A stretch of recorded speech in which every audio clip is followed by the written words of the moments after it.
dan bermanfaat.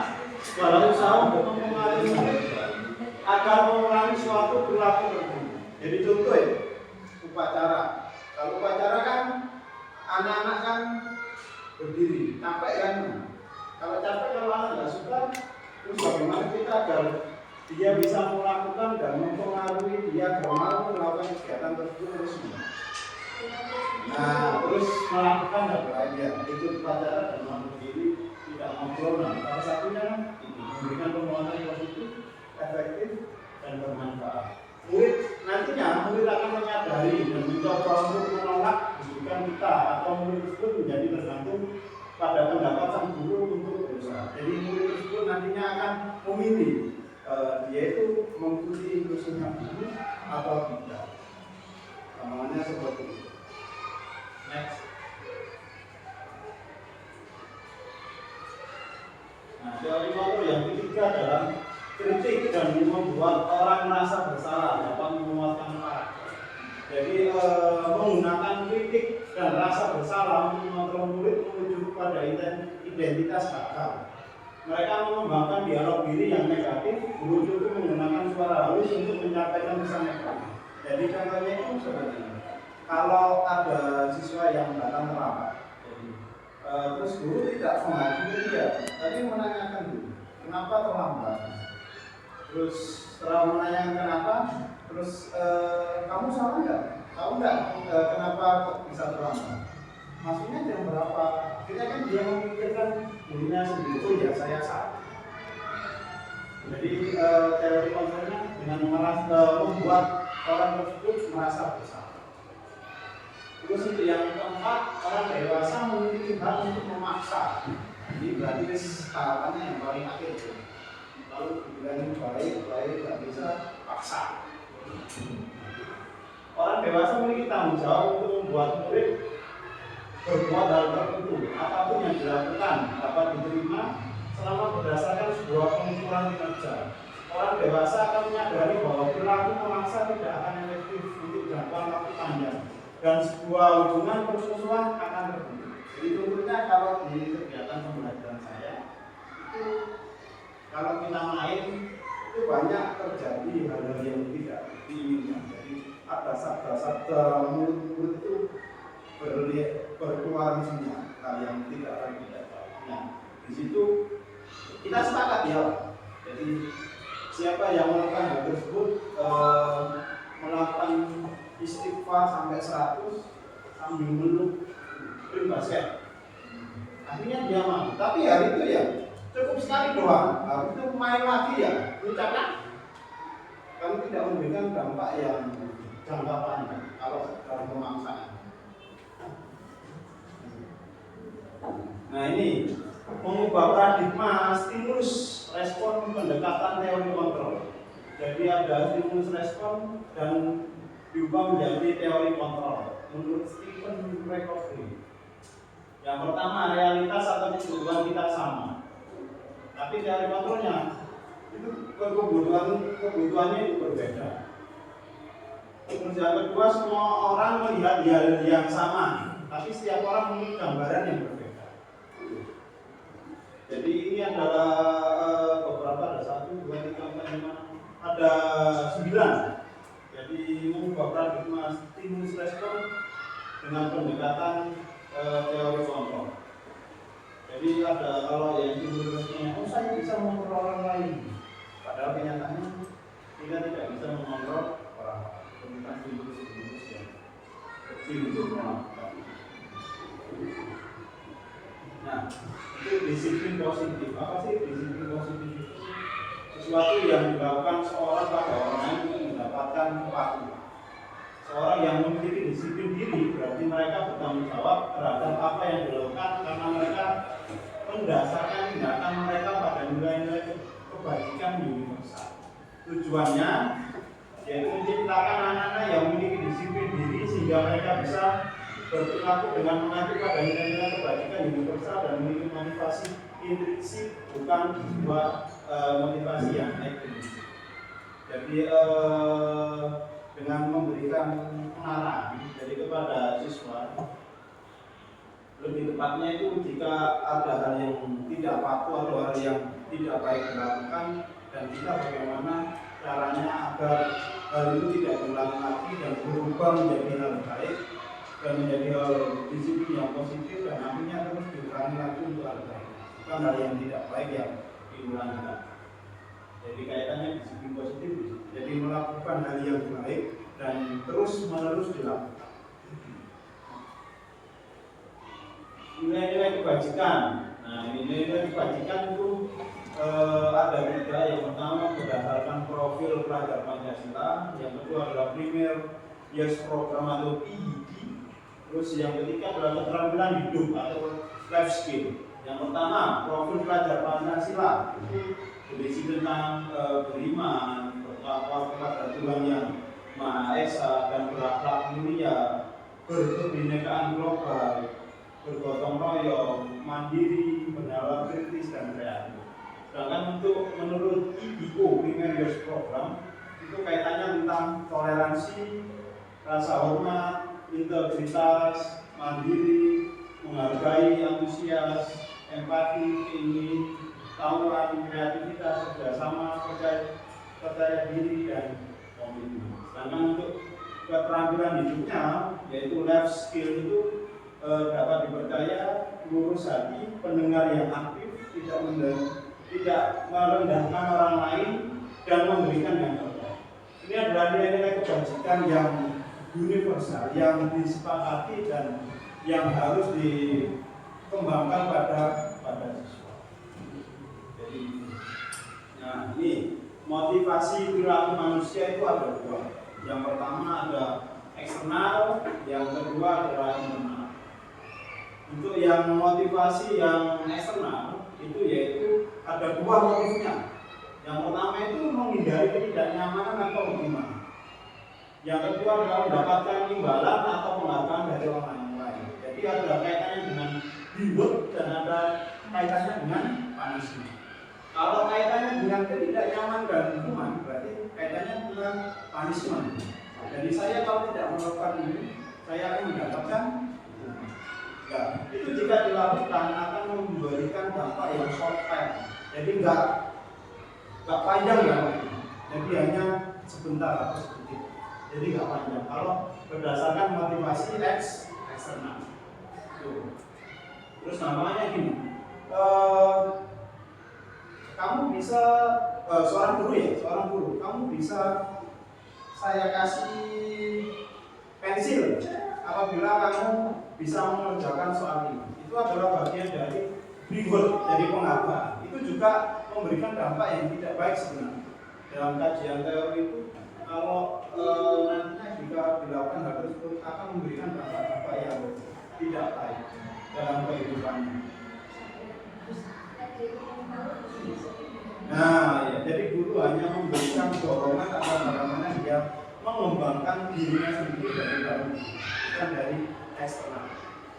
Dan untuk motivasi internal menjadi orang yang mereka inginkan dan menghargai diri sendiri dengan nilai-nilai yang mereka percaya.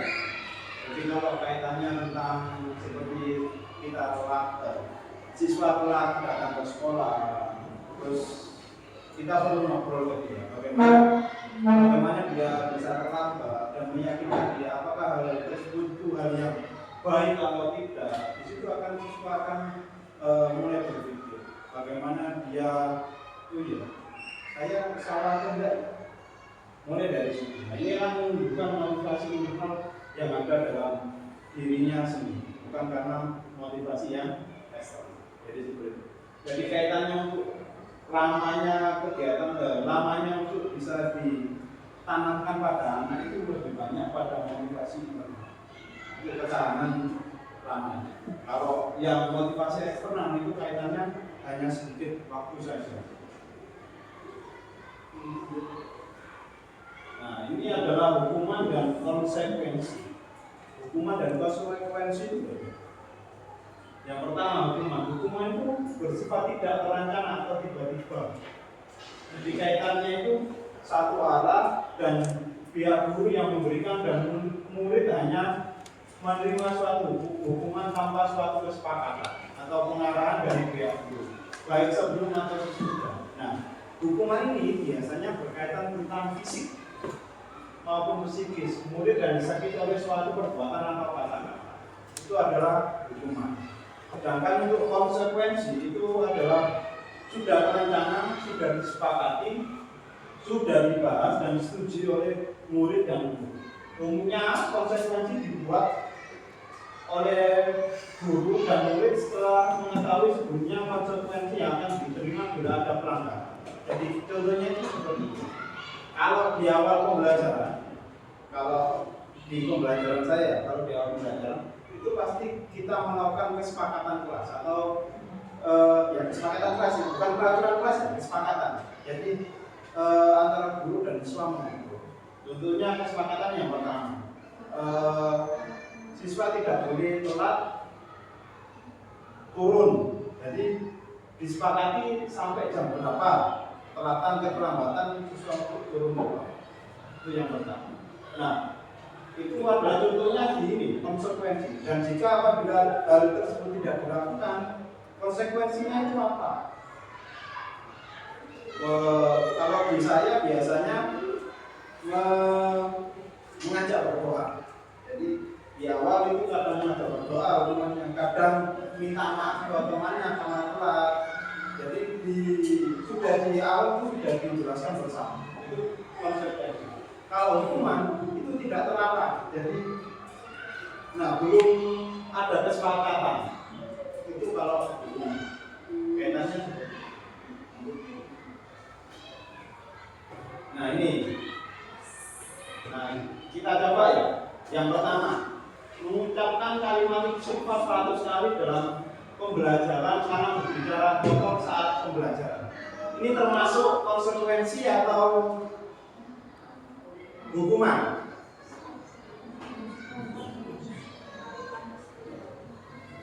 Termasuk hukuman atau konsekuensi? Kalau tadi hukuman kan kaitannya satu arah saja. Kalau konsekuensi berarti sebelumnya ada kesepakatan.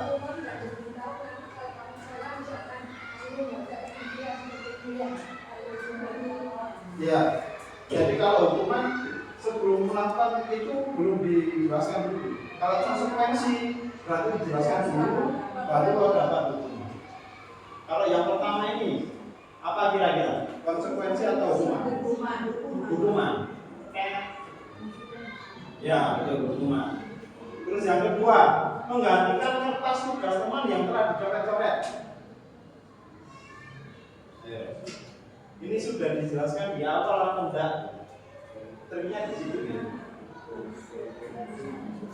Termasuk hukuman atau konsekuensi? Hukuman. Konsekuensi. Terus yang ketiga, lari memilih lapangan 10 kali karena tidak memakai tujuh lengkap. Hukuman, karena kaitannya dengan fisik.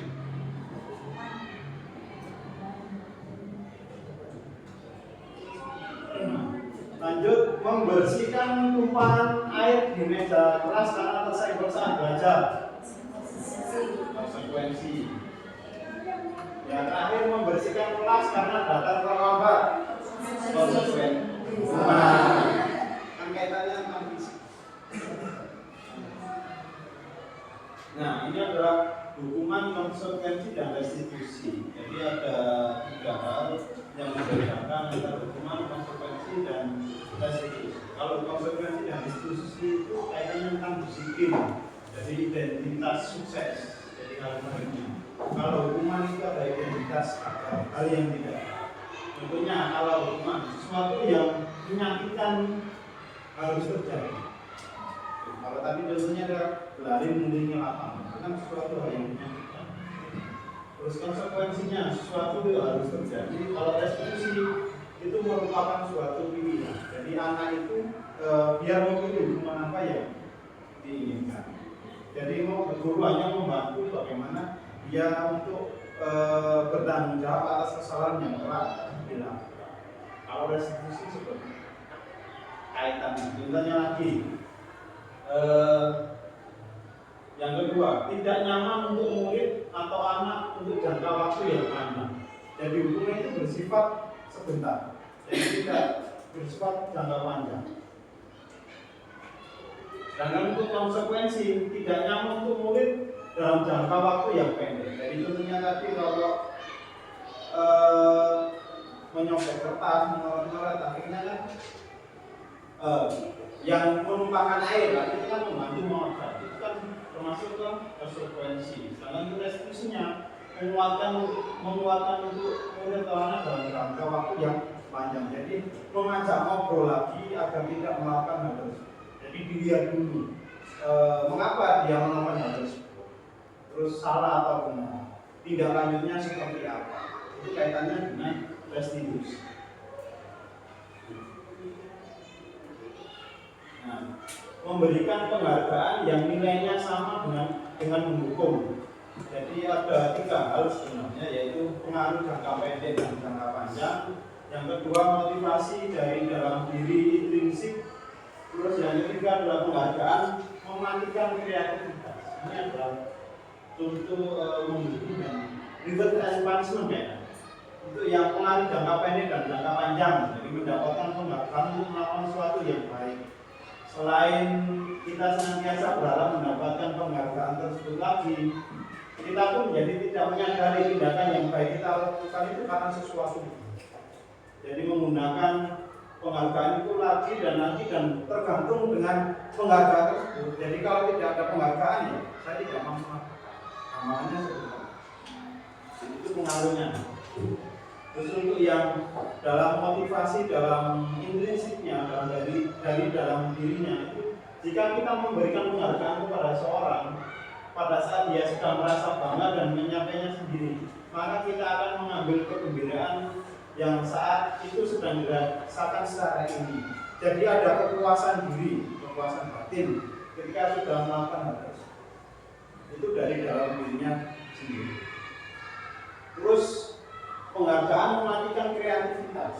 Kalau di awal tadi pengaruh jangka pendek dan jangka panjang itu karena sebuah penghargaan. Kalau di yang tadi penghargaan mematikan kreativitas. Jadi dia hanya mau melakukan jika ada penghargaan. Tapi kalau tidak ada penghargaan, berarti tidak mau melakukan. Dan akhirnya dia tidak mendapatkan kreativitas yang lebih. Karena dia melakukan hal tersebut hanya ada kemauannya saja. Jadi seperti itu. Lanjut. Nah, ini CKS bikin ya.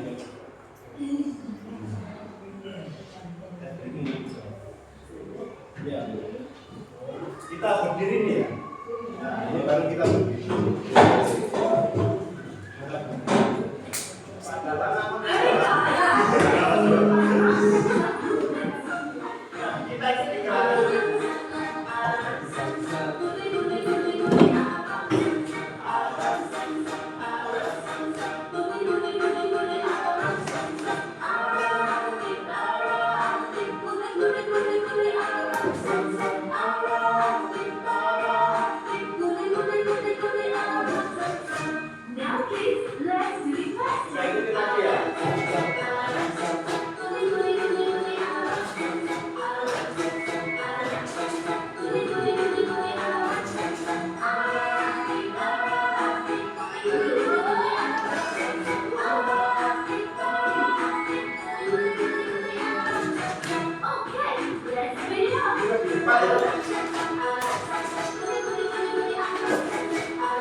Keyakinan kelas, kaitannya sampai keyakinan.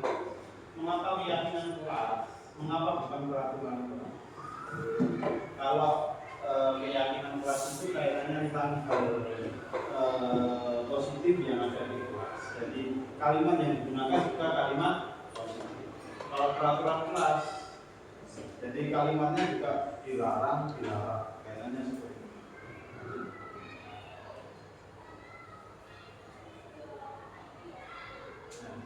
Ini contohnya, mengapa kita memiliki peraturan tentang penggunaan helm pada saat mengendarai kendaraan roda 2 atau motor? Kemudian jawabannya adalah untuk keselamatan. Terus yang kedua, mengapa kita memiliki peraturan tentang penggunaan masker dan mencuci tangan setiap saat? Kemungkinan jawabannya adalah untuk kesehatan atau keselamatan. Jadi ini kaitannya tentang peraturan sama keyakinan. Jadi apa yang kita yakini ini termasuk keyakinan atau peraturan. Terus ini adalah perbedaan. Jadi ada perbedaan antara peraturan dan keyakinan. Kalau peraturan yaitu serangkaian peraturan tertulis, murid-murid perlu mendengarkan dan memahami arti sesungguhnya tentang peraturan-peraturan yang diberikan. Apa nilai-nilai kebajikan di balik peraturan tersebut? Apa tujuan utamanya? Menjadi tidak tertarik atau takut sehingga hanya sekedar mengikuti serangkaian peraturan-peraturan yang mengatur mereka tanpa memahami tujuan mulia. Gampangnya seperti ini. Kalau habis istirahat, siswa mau masuk kelas tidak boleh terlambat. Dia tidak akan terlambat karena ada peraturan. Jadi kalau dituliskan peraturannya, kalau terlambat harus piket nanti pulangnya. Itu contohnya adalah sebagai peraturan. Dan untuk nilai keyakinan dengan nilai kebajikan universal yang disepakati secara tersirat dan tersurat. Jadi nilai-nilai kebajikan bahwa menekankan pada keyakinan seseorang akan lebih memotivasi seorang dari dalam. Seorang akan lebih tergerak dan bersemangat untuk menjalankan keyakinannya. Jadi kalau ini kaitannya contohnya itu contoh ya. Kalau tadi di peraturan kelas kita tidak boleh terlambat. Kalau di keyakinan kita disiplin. Jadi masuk kelas sesuai jam, terus pulang juga sesuai jam dan melakukan kegiatan sesuai instruksi. Itu kaitannya dengan disiplin. Nah ini yang keenam adalah kebutuhan dasar manusia. Kebutuhan dasar manusia adalah sesuatu yang dibutuhkan oleh manusia untuk mempertahankan keseimbangan fisiologis maupun psikologis. Kebutuhan dasar manusia merupakan kebutuhan individu menstimulasi respon untuk mempertahankan integritas keutuhan hidupnya. Jadi ada kebutuhan yang harus dipenuhi agar manusia itu bisa berkembang dan bisa mengembangkan diri. Nah, ini ada 5 kebutuhan dasar manusia. Yang pertama adalah kebutuhan hidup, yang kedua adalah kasih sayang dan merasa diterima, ketiga adalah penguasaan, yang keempat adalah kebebasan, dan yang kelima adalah kesamaan. Itu yang pertama bertahan hidup. Bertahan hidup ini kaitannya tentang yang ada pada dirinya. Yang pertama itu makan, minum, tempat tinggal, keamanan dirinya. Itu kaitannya tentang bertahan hidup. Jadi hal yang paling pertama. Yang kedua adalah kasih sayang dan rasa diterima. Jadi kaitannya tentang rasa diterima, diperdulikan sama sesama, berbagi, kerjasama, menjadi bagian kelompok. Itu adalah yang kedua. Sedangkan yang ketiga adalah penguasaan. Jadi kaitannya tentang harga diri seorang manusia, keinginan untuk dianggap, terus memimpin, berprestasi, diakui, dan diterima. Sedangkan untuk yang keempat adalah kebebasan. Jadi kaitannya tentang mandiri, memiliki pilihan, mencoba hal baru, dan mampu mengendalikan arah dirinya sendiri. Itu kaitannya tentang kebebasan. Terus yang kelima adalah kesenangan. Ini adalah tingkatan yang paling tinggi, adalah kesenangan. Jadi bermain, humor, antusias, tertawa dengan temannya, itu adalah tahapan kebutuhan dasar manusia yang kelima, yang kesenangan. Nah, ini yang ketujuh adalah posisi kontrol dulu. Yang pertama adalah pendukung, yang kedua adalah pembuat merasa bersalah, yang ketiga adalah pemantau, yang keempat adalah teman, yang kelima adalah manajer. Nah, yang pertama adalah penghukum. Penghukum ini biasanya kaitannya tentang kalau sesuatu itu melakukan kesalahan. Untuk kalau di sekolah kita disepakati sepatunya warna hitam dan sesuatu itu menggunakan warna putih. Sedangkan guru menghukum untuk melepasnya dan dicatat. Itu adalah posisi kontrol kita adalah menghukum. Jadi menjalankan peraturan yang ada. Terus itu yang kedua, membuat merasa bersalah. Kalau membuat merasa bersalah berarti kaitannya posisi kontrol kita itu bukan untuk menghukum, tapi membuat mengajak ngobrol bagaimana agar anak tersebut merasa bersalah. Kalau kaitannya memakai sepatu putih itu langsung dihukum, berarti kita mengajak ngobrol dulu. Jadi mengapa melakukan kesalahan tersebut? Ini termasuk kesalahan tersebut sesuai dengan peraturan kita atau enggak? Pasti menjawab tidak. Terus ini sesuatu hal yang salah sudah dilakukan lagi enggak? Nah, kaitannya tentang itu agar siswa tersebut merasa bersalah dan tidak mau mengulanginya. Itu kaitannya posisi kontrolnya guru berarti membuat merasa bersalah. Sedangkan yang ketiga yaitu pemantau. Jadi tugasnya hanya mantau, jadi hanya melihat saja. Terus untuk yang keempat adalah teman. Jadi posisi guru adalah sebagai teman untuk sebagai juga. Jadi lebih dekat mengajak anak untuk ngobrol, sedangkan anak tersebut juga akhirnya akan membuka masalah-masalah yang ada pada dirinya, bercerita tentang kejadian-kejadian di sekolah yang tidak disukai. Itu posisi kontrol guru berada pada teman. Sedangkan untuk posisi kontrol guru sebagai manajer itu lebih tinggi, yaitu kaitannya sudah pada tahap bagaimana memberikan solusi. Itu posisi kontrolnya sebagai manajer. Nah, contoh ini penerapan 5 posisi kontrol guru. Yang pertama, kalau sebagai penghukum, hormat pada bendera selama 1 jam. Ini contohnya sebagai penghukum.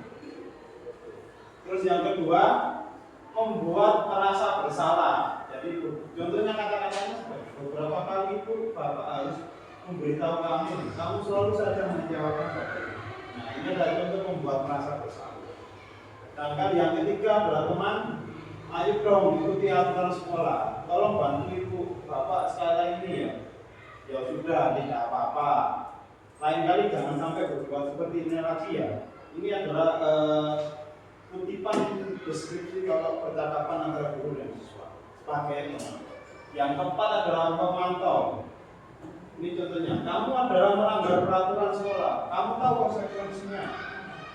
Setelah upacara kamu beli atributnya ke koperasi dan jangan diulangi lagi. Ini konteksnya adalah pemantau. Maka itu yang kelima, yang manajer, yaitu kamu tahu kesalahanmu. Kira-kira bagaimana kamu memperbaiki kesalahanmu.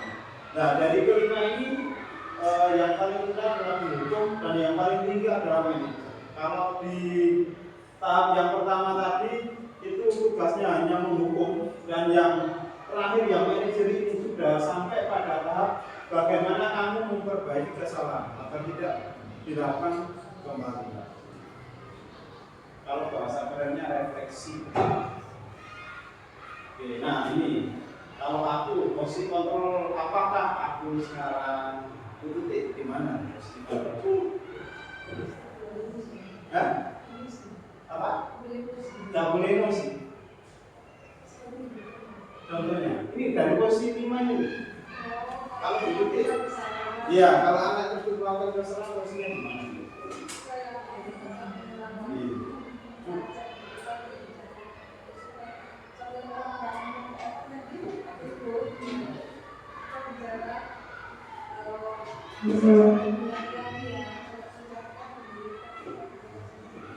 Nah, sudah sampai di manajer berarti ya. Itu ya. Kalau posisi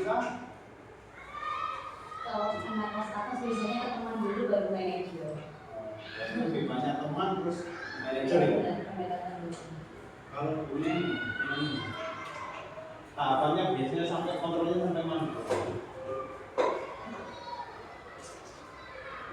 Iya, dengan sudah tahapan biasanya kalau menanggapi sebuah masalah.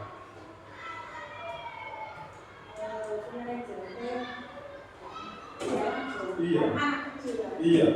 Biasanya sudah manajer berarti ya.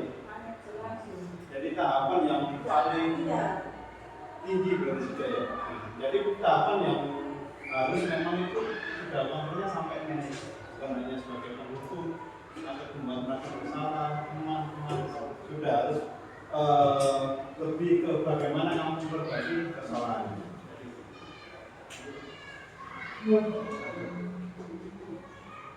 Nah, ini adalah yang ketiga, adalah segitiga restitusi. Segitiga restitusi itu kaitannya tentang bagaimana cara menyelesaikan masalah. Masalah sih, persoalan. Nah, di situ ada 3 hal. Yang pertama itu menstabilkan identitas, yang kedua memvalidasi tindakan yang salah, dan yang ketiga menanyakan keyakinan. Yang pertama adalah menstabilkan identitas. Jadi bertujuan untuk mengubah identitas anak dari orang yang gagal karena melakukan kesalahan menjadi orang yang sukses. Tentunya itu kalimatnya seperti ini. Berbuat salah itu tidak apa-apa. Tidak ada manusia yang sempurna. Itu adalah kata-kata untuk menstabilkan identitas. Nah, terus yang kedua adalah menanyakan keyakinan. Jadi contoh kalimatnya itu seperti ini. Padahal kamu bisa melakukan yang lebih buruk dari ini ya. Kamu pasti punya alasan mengapa melakukan hal itu. Kamu patut bangga pada dirimu sendiri karena kamu telah melindungi sesuatu yang penting buatmu. Ini menanyakan keyakinan. Sedangkan untuk yang ketiga adalah validasi tindakan. Contohnya apa yang kita percaya sebagai kelas atau keluarga. Apa nilai-nilaimu yang kita telah sepakat. Jadi anak itu sudah menjelaskan tentang keyakinan yang ada pada pemahaman. Jadi seperti itu. Nah, ini adalah contoh penerapan segitiga restitusi ya, yang skenario yang saya lakukan itu Nizar yang juga yang sebagai ketua kelas menegur temannya yaitu Revan yang sedang bermalas-malasan tidak mengikuti kegiatan pemanasan ketika memulai pembelajaran PJOK. Ia marah dan tidak bisa menahan emosinya ketika Revan tidak memberi teguran. Jadi ada temannya yang tidak makan pemanasan, dia menegurnya dan akhirnya terjadi suatu hal yang tidak diinginkan. Ini katanya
sukses merupakan hasil dari kesiapan kerja keras dan belajar dari kesalahan, bukan didapatkan secara instan. Menurut Paul Moore. Jadi kesuksesan itu didapat dari mulai dari persiapan, kerja keras untuk menggapai suatu tujuan yang ingin diinginkan. Setiap melihat orang yang sukses, kamu hanya melihat kejayaannya, bukan pengorbanan yang dia lakukan untuk meraih kesuksesan. Setiap orang kan pasti memiliki usahanya masing-masing.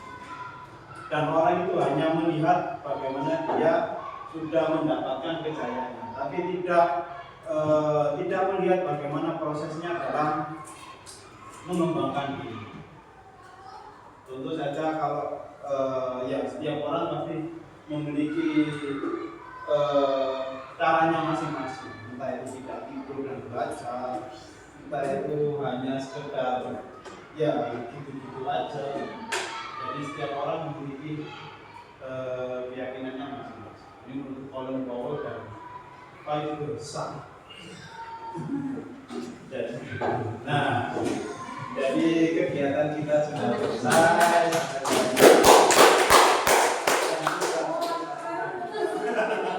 Semangat. Mungkin ada tambahan-tambahan dari teman-teman yang lain. Mungkin 2 patah atau 1 patah bunyi refleksi.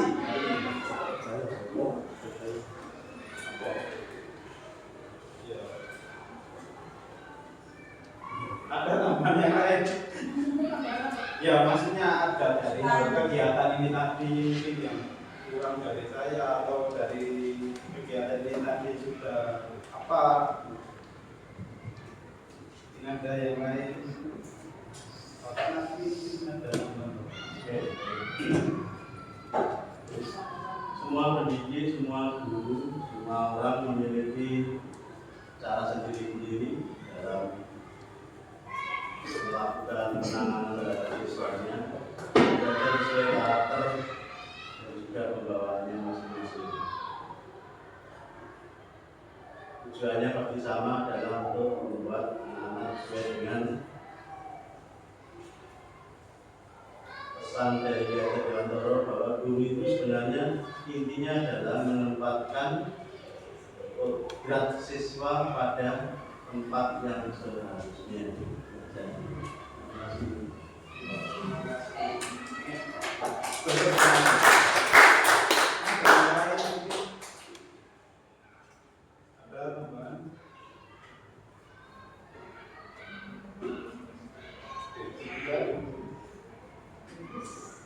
Mungkin itu yang bisa saya katakan. Terima kasih telah bergabung pada pemenuhan tugas saya di seminar tentang budaya positif yang sudah saya lakukan. Terima kasih.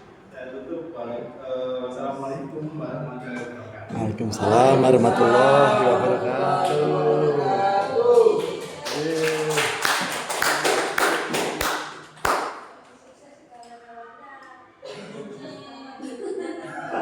Amin.